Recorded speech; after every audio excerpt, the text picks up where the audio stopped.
Sir ఇంకొక question, తెలంగాణలో ticket rates జరుగుతున్నాయి కదా. యాక్చువల్లీ 2 సందర్భాల్లో డిస్టర్బెన్స్ వచ్చింది. రాజాసాబ్కి మీరు డిస్ట్రిబ్యూటర్గా ఉన్నారు, ఇప్పుడు మీరు ప్రొడ్యూసర్ కమ్ డిస్ట్రిబ్యూటర్. అంటే లాస్ట్ మినిట్లో ఈ జరిగే చేంజెస్ వల్ల ట్రేడ్ వల్ల ఎలా ఇంపాక్ట్ అవుతుంది, ఏంటి, ఏం జరుగుతుంది అసలు? అంటే ఆంధ్రాలో ఏ ప్రాబ్లం లేదు, ఇక్కడ కూడా ఏదో ఒకటో రెండో లీగల్ పార్టీస్ వల్ల రిపీటెడ్గా ఇదే ప్రాబ్లం ప్రతి సినిమాకి జరుగుతుంది. దట్ ఈస్ ద ప్రాబ్లం అండి. దానివల్ల ఇప్పుడు ఏమండి, government is so cooperative. Revanth Reddy గారు ఏది అడిగినా చేస్తారు ఇండస్ట్రీకి. సో చేశారు, మాకు సలార్కి ఇచ్చారు.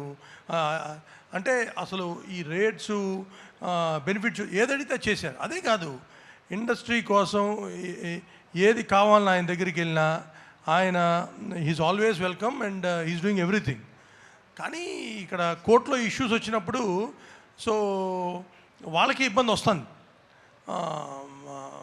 సో దానివల్ల వచ్చిన ఇష్యూ అండ్ దీనికి టైం కూడా తక్కువ ఉంది.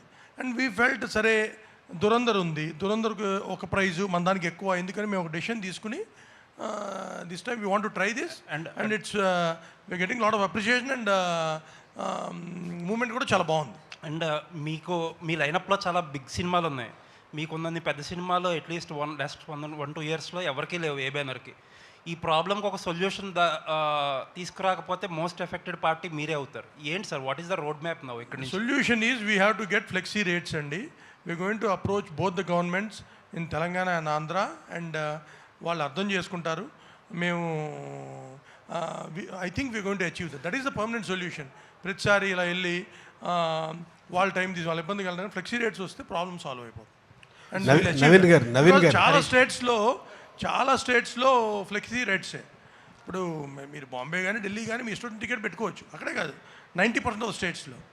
అది కూడా ఇక్కడ వస్తే ఇంక అయినా టికెట్స్ రేట్స్ అనేదండి సంవత్సరానికి 5-6 సినిమాలకే, మిగతా సినిమాలకి అసలు పెంచాలని అనుకోం. ఇప్పుడు యూఆర్ మేకింగ్ 1000 వారణాసి చేస్తున్నారు, లేకపోతే పెద్ది వస్తుంది రేపు, అల్లు అర్జున్ అత్లీ గారి సినిమా కానీ, ఫౌజీ కానీ, పెద్ద హీరో సినిమాలు, డ్రాగన్ చేస్తున్నాము, ఎన్టీఆర్ గారు ప్రశాంత్ గారి సినిమా. అంటే మేము జార్డన్ వెళ్ళి తీసాం, extraordinary visuals. Per day we spending crore and half. అంత ఖర్చు పెట్టి విజువల్ ఫీస్ చేద్దామన్నప్పుడు ఆటోమేటిక్గా డెఫినెట్గా వీ నీడ్ హైయర్ ప్రైజెస్. 5-6 సినిమాలు తప్పితే మిగతాటికి గోల్ లేదండి. దానికి యాజ్ ఇట్ ఈస్గా ప్రైజెస్ కంటే అవసరం లేదు కూడా.